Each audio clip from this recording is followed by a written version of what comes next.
How is the nation's second largest coffee chain behind Starbucks handling the problem? Dunkin President Scott Murphy is here in a Fox Business exclusive. Scott, great to have you. I mean, this is very timely. Dunkin sources, 100% Arabica coffee beans from Central South America. That includes Brazil, Colombia, El Salvador, Guatemala, Honduras, Mexico, Nicaragua, Peru. All of those countries, and Lauren just referenced it, have a tariff rate of anywhere between 10% all the way up to 50% for Brazil. How are you absorbing this? Are you raising your prices? Yeah, thanks, Liz, for having it. Really appreciate it. And you're right. Tariffs have had a big impact on the coffee industry. Feel bad for the consumer out there, for sure. Let me be very clear. We are not raising our prices and putting a surcharge on our coffee. The most important thing for us, though, is the quality. We need to make sure we've got a consistent cup of quality coffee delivered to the customer every time. And the beauty about Dunkin is we've got scale. So we've got scale in terms of size, and we've got scale in terms of the menu. So we're being very smart about where we take price in different parts of the menu to make sure we can deliver that great cup of coffee at a great value at the speed of Dunkin. Okay, but you got to look at the freight and logistics costs that are all tacked on from these tariffs. Are you able to absorb that? Yeah, franchisees have been able to do it. They found other ways to save costs through efficiencies in labor, through technology, through other different parts of the P&L to protect that piece, because we know that's the lifeblood and that's where consumers are going to make their decisions. Okay. One of the decisions you have made is to expand. You just opened your 10,000th store in Darien, Illinois, just near Chicago. What I find really interesting is 9,000 of your stores, if you look at the map, are all east of the Mississippi. Of course, Boston, Massachusetts is where most of the Dunkins really began. You got a big runway anywhere west of the Mississippi. What are your plans? Yeah, so real honor to open the 10,000th store last week, but we do think we have an opportunity to double that footprint, to put another 10,000 stores out there. And, you know, I was just looking at the numbers last week. We opened a new Dunkin every 2 hours last week between new stores and remodeled stores. So you're seeing those new Dunkins, the new signs, the new tap systems, the new mobile order pickups. They're popping up everywhere. It's just a great time to be Dunkin. Is it? And I only say this because I look at what's happening at Starbucks. Starbucks is closing hundreds of stores while you guys are expanding. Congratulations. I mean, let's be very, very upfront about this as well. Dunkin' Donuts is the #1 seller of iced coffee. That is the best seller. You beat Starbucks on that level. But here comes Luckin, and I bring them up because suddenly they're popping up in New York City. Luckin is a Chinese coffee company that's getting some traction. It's app-based, even though it's brick and mortar. You put your order in on the app, and then you walk in, and there it is. Do you look at the rivals, even the small ones, and understand that everybody's trying to catch up with you guys?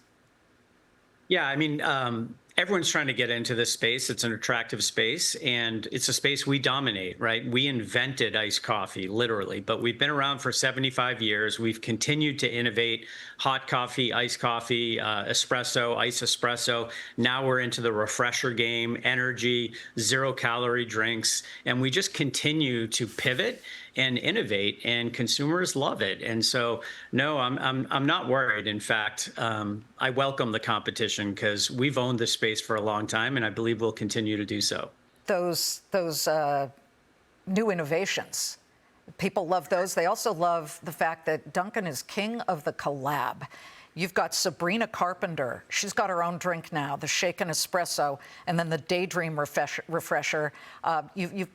The old pairings, of course, were with Ben Affleck and Casey Affleck. Hilarious.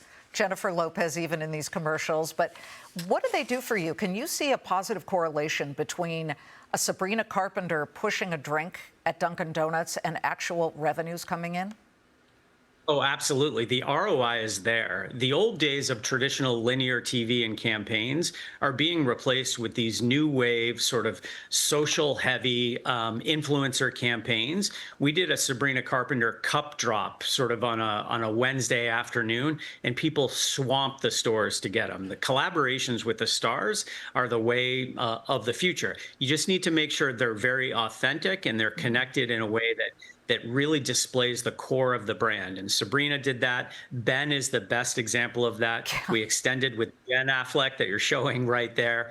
And I think Dunkin' is a brand that has a personality. And I think this is the one thing that really stands out for us relative to our competition.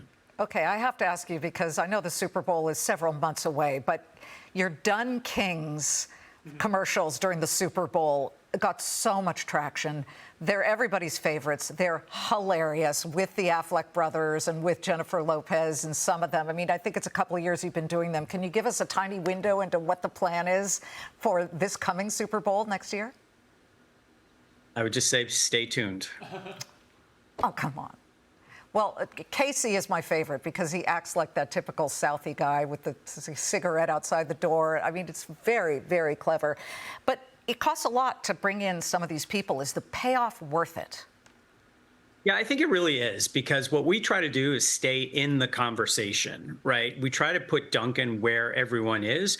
And who would have thought that a Dunkin' tracksuit or having Tom Brady playing an instrument would be the talk of the town and still continue to be a topic 3 years later, or Ben working the drive-through. So I think we've done exactly what we wanted to do, which is be in the conversation of America.